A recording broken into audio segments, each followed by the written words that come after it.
Hello student, मैं वंदना परियानी विद्यादान channel में आपका स्वागत करती हूँ। आज हम लोग कक्षा छठवीं विज्ञान के पाठ 3 तंतु से वस्त्र तक के विषय में पढ़ेंगे। इस वीडियो को शुरू करने से पहले आप मेरे चैनल को लाइक और सब्सक्राइब कीजिए। तो आइए बच्चों, हम स्टार्ट करते हैं पाठ 3 तंतु से वस्त्र तक। बच्चों, तंतु का क्या मतलब होता है? तंतु मतलब जो हम पोशाक पहनते हैं वो किससे बने होते हैं? धागों से। और ये धागे किससे बने होते हैं? तंतु से। पहली और भूजो ने अपने स्कूल में आयोजित की गई विज्ञान प्रश्नोत्तरी प्रतियोगिता में प्रथम पुरस्कार जीता। बच्चों, पहली और भूजो नामक 2 बच्चे थे। वे अपने स्कूल में आयोजित होने वाली विज्ञान प्रश्नोत्तरी में प्रतियोगिता में पहला स्थान उन्होंने प्राप्त किया था। इस कारण वे क्या थे? अत्यधिक उत्तेजित थे और उन्होंने प्राप्त हुई पुरस्कार राशि से अपने माता पिता के लिए क्या खरीदने का निश्चय किया? वस्त्र, कपड़े। वे कपड़ों की दुकान पर वस्त्र सामग्री की विस्तृत विविधता देखकर उलझन में फंस गए। वे कहाँ गए बच्चों? कपड़े की दुकान में गए, लेकिन उनको विभिन्न वैरायटी की कपड़े दिखाई दिए और उनको ये समझ में नहीं आ रहा था कि हम क्या खरीदें।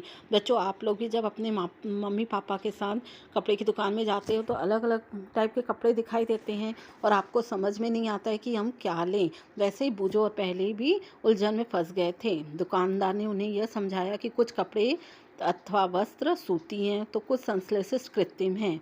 उनके पास ऊनी मफलर तथा शॉल भी थे, है ना। क्या क्या थे बच्चों उनके दुकानदार के पास? सूती कपड़े भी थे, कृत्रिम कपड़े भी थे। कृत्रिम मतलब जो खुद से बनते हैं। और उनके पास ऊनी मफलर भी था और शॉल भी थे। दुकान में बहुत सी रेशमी साड़ियाँ भी थी। पहली तथा बूझो अत्यधिक उत्तेजित दिखाई दे रहे थे। उन्होंने इन विभिन्न कपड़ों को स्पर्श किया और उनके बारे में दुकानदार से क्या की? जानकारी भी प्राप्त की। अंत में उन्होंने एक ऊनी मफलर और क्या लिया? एक सूती साड़ी खरीदी। कपड़े की दुकान का भ्रमण करने के पश्चात पहली और बूझो ने अपने आसपास में विभिन्न प्रकार के वस्त्रों को ध्यान से देखना आरंभ कर दिया। उन्होंने यह देखा कि बेडशीट, बिस्तर पर बिछाने की चादर, कंबल, पर्दे, मेजपोश, तौलिए और झाड़न, डस्टर आदि ये सभी भिन्न भिन्न प्रकार के कपड़ों से बने हैं। यहाँ तक कि उन अपने बस्ते और बोरे भी किसी प्रकार के वस्त्र से बने हैं। उन्होंने इन सभी वस्त्रों की पहचान सूती, ऊनी, रेशमी अथवा संश्लेषित कृत्रिम के रूप में की। क्या आप भी इन वस्त्रों में से कुछ की पहचान कर सकते हैं? बच्चों, क्या आप लोग को नॉलेज है? जब हम कपड़े की दुकान में जाते हैं, अगर आपको नहीं है तो अपने मम्मी पापा से पूछो कि कौन कौन से कपड़े किस किस से बने होते हैं, कौन से ऊनी हैं, कौन से रेशमी हैं, तो कौन से सिंथेटिक हैं, है ना। बच्चों, वो जैसे बूझो और पहली ने कपड़े तो खरीदे उस दुकान में, लेकिन उन्होंने पूरा भ्रमण किया, मतलब पूरे घूमे और जानकारी हासिल की कि कौन से वस्त्र वहाँ पर मिल रहे हैं और किससे किससे बने हैं। वस्त्रों में विविधता। क्रियाकलाप 1। अपने पास के किसी दर्जी की दुकान का भ्रमण कीजिए। सिलाई के बाद बचे कपड़ों की कतरन एकत्रित कीजिए। बच्चों, आप लोग के अगर घर के आसपास कोई दर्जी की दुकान है तो वहाँ जाओ और जो वो कपड़े सिलते हैं तो कुछ कतरन बचती है तो उसको इकट्ठा करो। कपड़े की प्रत्येक कतरन को स्पर्श करके उसके स्पर्श का अनुभव कीजिए कि वो कैसा है। स्पर्श का अनुभव करना है आपको। दर्जी की सहायता से उसे पूछकर कुछ कपड़ों पर सूती, रेशमी, ऊनी, संश्लिष्ट के लेबल लगाने का प्रयास कीजिए। बच्चों, आप दर्जी की दुकान में जाके कपड़े इकट्ठे करो और उनसे पूछो कि ये कौन कौन से कपड़े हैं और उनके नीचे लेबल करो। क्या आप यह जानना चाहते हैं कि ये विभिन्न कपड़े किस प्रकार बनते हैं?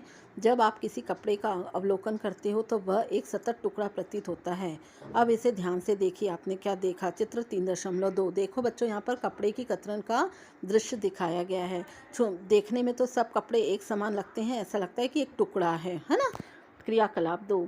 सूती कपड़े का वही टुकड़ा चुनिए जिस पर आपने क्रियाकलाप 1 में लेबल लगाया था।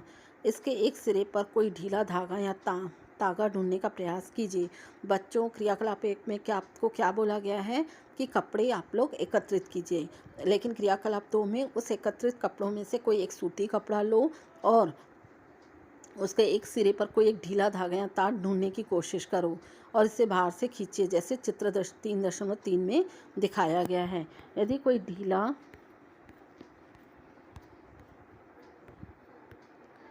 तागा दिखाई न दे तो पिन अथवा सुई की सहायता से आप एक तागा धीरे धीरे बाहर खींच सकते हैं। देखो देखो बच्चों, जैसे चित्र 3.3 में कपड़े से कोई तांगा या तंतु खींचना दिखाया गया है, वैसे ही आप भी अपने क्रियाकलाप में कर सकते हैं।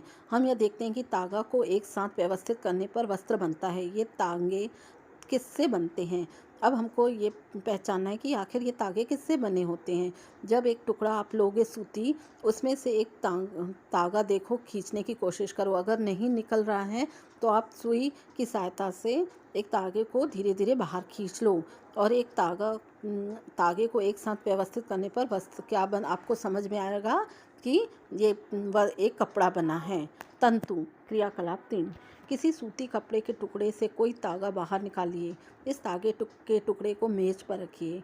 इस तागे के टुकड़े के एक सिरे को अपने अंगूठे से दबाइए। बच्चों, आप जब धागा निकाल लेते हो सूती कपड़े से, तो उसके एक सिरे को क्या करना है? अपने अंगूठे से दबाना है।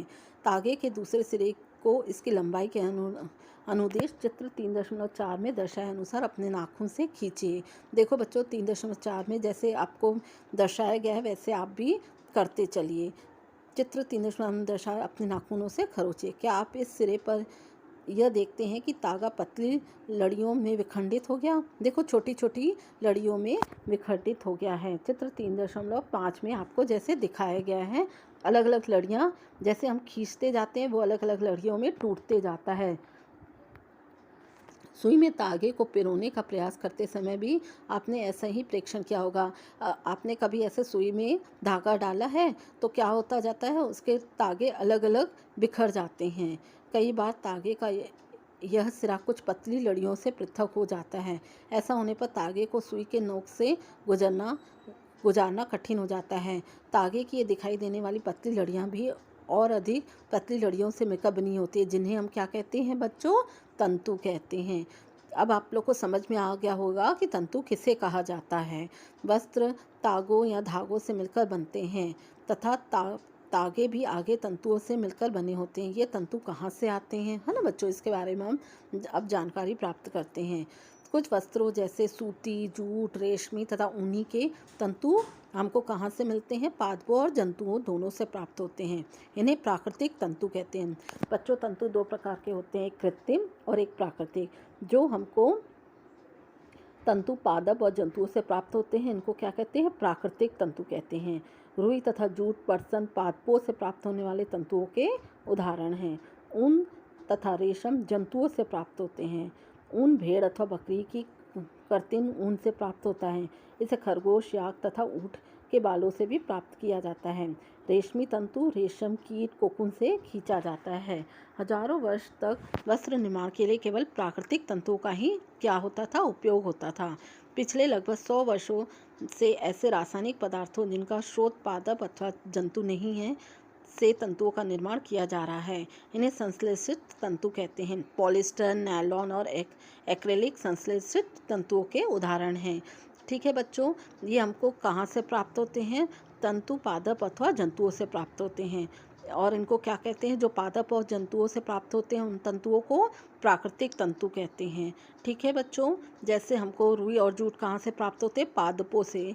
वैसे ही ऊन और रेशम कहाँ से प्राप्त होते हैं? हमको जंतुओं से। ऊन आप लोग को सब पता होगा कि बच्चों भेड़ से, बकरी से ऊन प्राप्त होती है। ठीक है बच्चों, कुछ पादपों जंतु अभी हमने इसके पहले पढ़ा जंतुओं से प्राप्त होने वाले तंतु। इसके अतिरिक्त बच्चों कुछ पादपों से भी तंतु प्राप्त होते हैं। क्या आपने कभी तेल के लैंपों के लिए बत्तियां बनाई हैं? इन बत्तियों को बनाने के लिए आप क्या उपयोग में लाते हैं? इस रुई का उपयोग गद्दी, रजाइयों अथवा तकियों में किया जाता है। बच्चों, आपने कभी ऐसे दिया बत्ती घर में जलाते हैं ना, लैंप, तो वो बत्ती किससे बनी होती है? रुई से, है ना। इस रुई का उपयोग हम इसके अतिरिक्त गद्दी, रजाई और तकिए बनाने में भी करते हैं। कुछ रुई पहले आप बच्चों आप क्या करिए, कुछ रुई लीजिए, इसे खींचकर पृथक कीजिए और इसके किनारों को ध्यान से देखिए। आपने क्या प्रेक्षण किया? ये छोटी पतली लड़ियाँ जिन्हें आप देख रहे हैं क्या है? कपास तंतुओं से बनी होती है। बच्चों, आप घर में भी प्रयोग करके देख सकते हैं कि रुई लीजिए और उसको खींच के थोड़ा थोड़ा अलग अलग कीजिए। तो ध्यान से जब आप देखेंगे तो आपको छोटी छोटी पतली लड़ियाँ दिखाई देंगी। ये लड़ियाँ क्या होती हैं? कपास के तंतुओं से बनी होती है। अब रुई कहाँ से आती है? इसे खेतों में उगाया जाता है। साधारणतः कपास के पौधों वहाँ उगाए जाते हैं जहाँ की मृदा काली अथवा जलवायु उष्ण होती है। अब बच्चों, अभी हमको पता चला कि रुई से क्या क्या बनता है, लेकिन और रुई तंतुओं से मिलकर बनी, कपास तंतुओं से बनी होती है। लेकिन ये कपास आता कहाँ से है? तो हम आपको बता रहे हैं कि ये कपास क्या है, खेतों में उगाया जाता है। कपास के पौधे होते हैं, है ना बच्चों। और ये पौधे कैसी जलवायु में उगते हैं? जहाँ की मिट्टी क्या होती है? काली, और जलवायु क्या है? उष्ण होती है। क्या आप ऐसे कुछ राज्यों के नाम बता सकते हैं जहाँ हमारे देश में कपास की कृषि की जाती है? कपास पादप के फल लगभग नींबू की माप के होते हैं। पूर्ण परिपक्व होने पर बीज टूटकर खुल जाते हैं तथा अब कपास तंतुओं से ढके विनोले को देखा जा सकता है। क्या आपने एक ऐसा कपास खेत देखा है जो कपास चुने जाने के लिए तैयार हो चुका है? इस समय खेत कपास के परों से इतना श्वेत हो जाता है जैसे हिम ने ढक लिया है।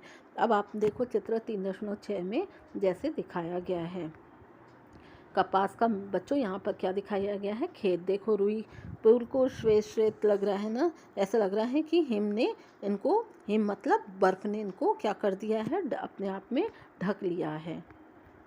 साधारणतः इन कपास बॉलों से कपास को हस्त चयन प्राप्त किया जाता है। हस्त मतलब हाथों से, है ना बच्चों। इसके पश्चात कपास से बीजों को कंकतन द्वारा पृथक किया जाता है। इस प्रक्रिया को कपास ओटना भी कहते हैं।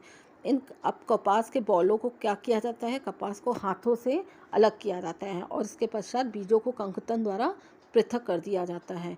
और इस प्रक्रिया को क्या कहते हैं?